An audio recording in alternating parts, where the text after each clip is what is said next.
नमस्कार दोस्तों, स्वागत है आपका हमारे यूट्यूब चैनल नॉलेज वाईटी में। आज हम इस वीडियो में अंग्रेज़ों की बंगाल विजय के बारे में चर्चा करेंगे, जिसको कि हम माइंड मैप के थ्रू समझने की कोशिश करेंगे। इसमें हम प्लासी के युद्ध और बक्सर के युद्ध के बारे में भी चर्चा करेंगे। तो शुरू करते हैं अंग्रेज़ों की बंगाल विजय। अब जो 18वीं सदी की शुरुआत थी, उसमें जो 60% व्यापार होता था ब्रिटेन के लिए, वो 60% केवल बंगाल से होता था। अब जब किसी क्षेत्र से 60% अगर व्यापार हो तो उसमें तो रुचि पड़ेगी, तो इसलिए अंग्रेज़ों की रुचि पड़ गई बंगाल में। इसी समय 1700 में मुर्शिद कुली खां को दीवान नियुक्त कर दिया गया बंगाल का, और यह 1727 यानी कि उसकी मृत्यु तक वहाँ का दीवान बना रहा, 1727 तक। 1727 के बाद इसका दामाद सूजा 14 साल के लिए वहाँ का दीवान बना। अब जब 14 साल तक ये दीवान बना, फिर इसके बाद 1 वर्ष के लिए जो मुर्शिद कुली खां था, उसका बेटा बना दीवान। अब जब उसका बेटा दीवान बना तो ये अयोग्य था। अब इसकी अयोग्यता के कारण क्या हुआ कि यहाँ का तख्ता पलट हो गया। अब तख्ता पलट किसने किया? अलीवर्दी खां ने। अलीवर्दी खां ने 1756 में यहाँ का तख्ता पलट कर दिया और वहाँ का नवाब बन गया। अब अलीवर्दी खां का जो शासनकाल था वो ज़्यादातर मराठों के साथ युद्ध में ही रहा। अब 1756 तक इसने शासन किया और इसके शासनकाल में बंगाल में विदेशी व्यापार में वृद्धि हुई, यानी कि यहाँ विदेशी व्यापार बढ़ा। 1756 में इसने मृत्यु के बाद सिराजुद्दौला, यानी कि जो उसकी छोटी बेटी का लड़का था, उसको नवाब बनाया। जब इसने 1756 में सिराजुद्दौला को नवाब बनाया तो इसका विरोध हुआ। विरोध किसने किया? इसके चचेरे भाई शौकत जंग ने और इसकी चाची घसीटी बेगम वगैरह ने। अब यह अविवेकी था। अब अविवेकी तो था, लेकिन 1756 में जो शौकत जंग था, जो इसका विरोध कर रहा था, वो पराजित हो गया मनिहारी के युद्ध में। अब जब इसके विरोधी पराजित हो गए तो ये तो बड़ा सहमता बन गया। मतलब वो होता है ना कि हर एक इंसान का दिन आता है, तो इसका दिन चल रहे थे, तो इसका जो सौभाग्य का सितारा था वो चरमोत्कर्ष पर था। फिर क्या हुआ कि इसको मुगल फरमान आया और इसको बंगाल, बिहार और उड़ीसा की सूबेदारी भी दे दी गई। अब बंगाल, बिहार, उड़ीसा की सूबेदारी दे दी गई तो फिर ये बंदा भाई, इसका सितारा तो फिर चमकने लग गया। कि साथ ही जो अंग्रेज थे वो क्या कर रहे थे? बंगाल में अपनी स्थिति को सुदृढ़ कर रहे थे, अपने प्रभाव को सुदृढ़ कर रहे थे। वो उन्होंने क्या किया?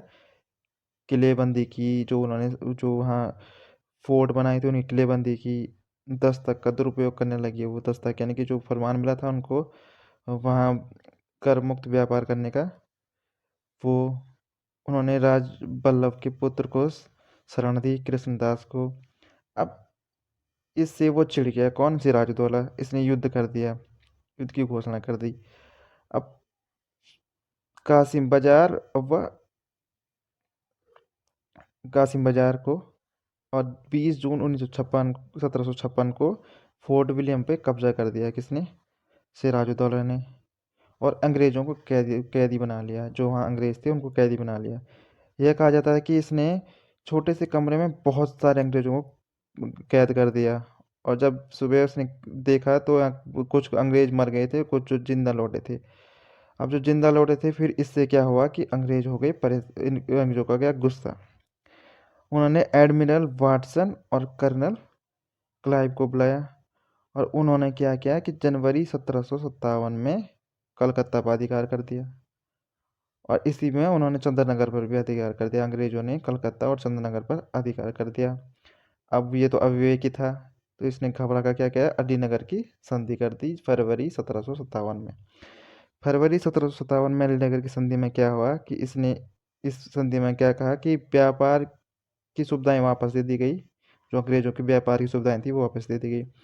अब जितना भी नुकसान हुआ है उसका सारा हर्जाना कौन देगा? वो नवाब देगा, यानी कि सिराजुद्दौला देगा, जितना भी नुकसान हुआ है।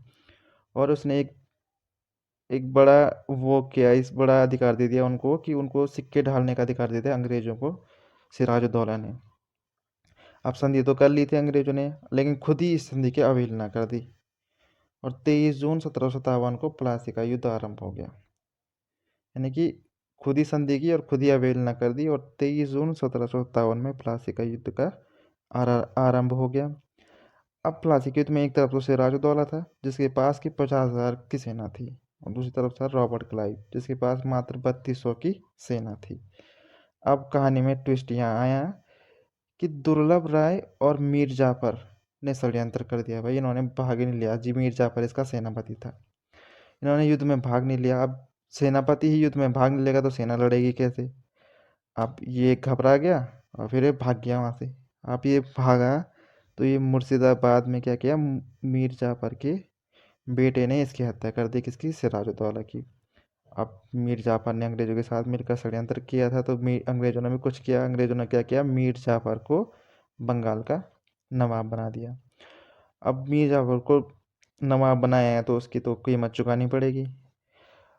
अब मीर जाफर ने अंग्रेजों को क्या किया, बंगाल बिहार और उड़ीसा में मुक्त व्यापार दे दिया कि तुम भाई बंगाल बिहार उड़ीसा में मुक्त व्यापार करो। 24 परगनों की जिम्मेदारी भी कलकत्ता में अंग्रेजों को दे दी। और अब जो अंग्रेज अधिकारी थे वो निजी व्यापार भी कर सकते थे, उन पर कोई कर नहीं लगाया जाएगा। और 17,50,000 नजराना और हर्जाना देना था। किसको?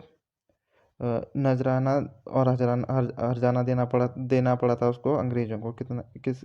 मीर जाफर को 17,50,000। अब जब ये नवाब बना तो अब नवाब षड्यंत्र करके बना है तो इसका भी विरोध होगा। इस जमींदारों ने इसको अपना शासक मानने से इनकार कर दिया और जो अधिकारी थे उनकी वफादारी पे संदेह था इनको। जैसे कि खासकर जो वो था, क्या बोलते हैं इसका, ये दुर्लभ राय। अब दुर्लभ राय तो अंग्रेजों के साथ था तो उसको वो कुछ कर नहीं सकता था। अब फिर इसके साथ हुआ कि शाह आलम ने भी बंगाल पर अधिकार करने का प्रयास किया, जो मुगल बादशाह का बेटा था।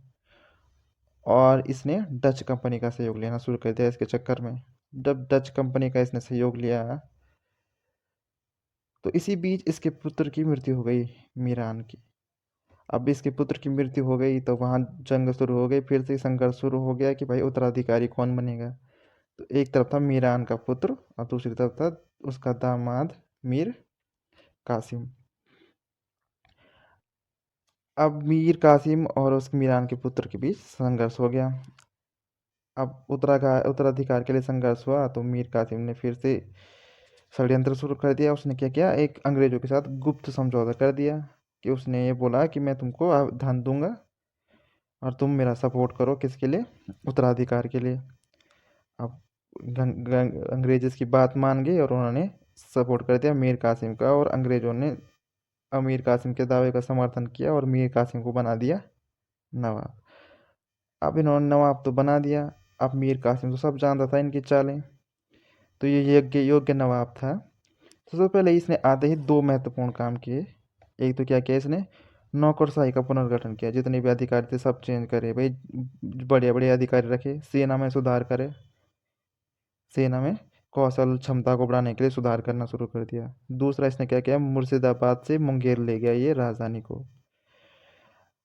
अब साथ ही साथ इसने दो काम तो किए। इसके साथ इसने क्या किया कि जो अंग्रेज जो कुछ भी करे जा रहे थे उन्होंने उसके विरुद्ध कदम उठाना शुरू कर दिया उसने, अंग्रेजों के विरुद्ध। अब सिराजुद्दौला ने तो इनको दे दिया था क्या, कर मुक्त व्यापार दे दिया था इनको। किनको? अंग्रेजों को। तो इसने क्या किया कि भारतीय व्यापारियों को भी कर मुक्त व्यापार दे दिया कि ले तुम भी कर मुक्त व्यापार करोगे। अब इससे अब अंग्रेज नाराज हो गए तो अंग्रेजों ने 9 जुलाई 1763 में बर्दवान में, 2 अगस्त 1763 में मुर्शिदाबाद में और सितंबर 1763 में उज्जौला में इसको पराजित कर दिया। अब ये पराजित हुआ तो ये भागा पटना की ओर भाग गया। अब पराजित होने के बाद अब जब ये पटना की ओर भाग गया तो वहाँ थे अवध का नवाब शुजाउद्दौला, मुगल शासक शाह आलम द्वितीय। अब ये वहाँ गया, अब वहाँ इनकी बातचीत हो गई भाई। इन तीनों ने एक संघ बना दिया। किसने? शुजाउद्दौला, अवध का नवाब जो था, मुगल शासक शाह आलम द्वितीय और मीर कासिम ने एक संघ बना दिया। और संघ के बनते ही सीधा भाई मैदान में उतर गए, कि लड़ाई के मैदान में उतर गए। अब जब ये लड़ाई के मैदान में उतर गए तो 22 अक्टूबर 1764 को बक्सर का युद्ध भी हो गया भाई। चलो, संघ बनते ही सीधा मैदान में। अब उड़ता तो गई है मैदान में, लेकिन ये फिर वहां भी हार गए। अंग्रेजों ने जीत लिया किसको? बक्सर का युद्ध जीत लिया। अब बक्सर का युद्ध जीत लिया तो अब जीत लिया तो इन्होंने क्या किया, जो बंगाल का नवाब था मीर जाफर के बेटे को, नजीमुद्दौला को नवाब बना दिया। अब नवाब बनाया और नवाब को बोल दिया कि नवाब कोई सेना नहीं रखेगा। अब इसके बाद अब नवाब कोई सेना नहीं रखेगा, और उन्होंने एक पद का सृजन किया, नायब सूबेदार। अब जो नायब सूबेदार था इन्होंने बनाया मोहम्मद रजा खां को यहाँ का नायब सूबेदार बनाया, जो कि पहला भी था और अंतिम भी था। अब 1764 जब बक्सर का युद्ध के बाद 1765 में रॉबर्ट क्लाइव को दूसरी बार बंगाल का गवर्नर बना दिया गया। और जब इसको गवर्नर बनाया तो इसने क्या, मुगल शहंशाह जो था उससे क्या किया, बंगाल, बिहार और उड़ीसा की दीवानी प्राप्त कर ली। ठीक है। अब क्या हुआ कि इसने वहाँ की दीवानी प्राप्त कर दी है, तो बक्सर का युद्ध भी जीत लिया इन्होंने, सब कुछ कर लिया। अब जब बक्सर का युद्ध हुआ तो इसके बाद यहाँ एक इलाहाबाद की संधि हुई 1765 में। अब 1765 में इलाहाबाद की संधि दोनों के साथ हुई, अवध के नवाब के साथ भी हुई और शाह आलम द्वितीय के साथ भी। तो जब अवध के नवाब के साथ हुई, उसके साथ ये संधि हुई कि उसको 50 लाख रुपए युद्ध क्षतिपूर्ति, जो युद्ध में नुकसान हुआ है 50 लाख रुपए देने हैं उसको।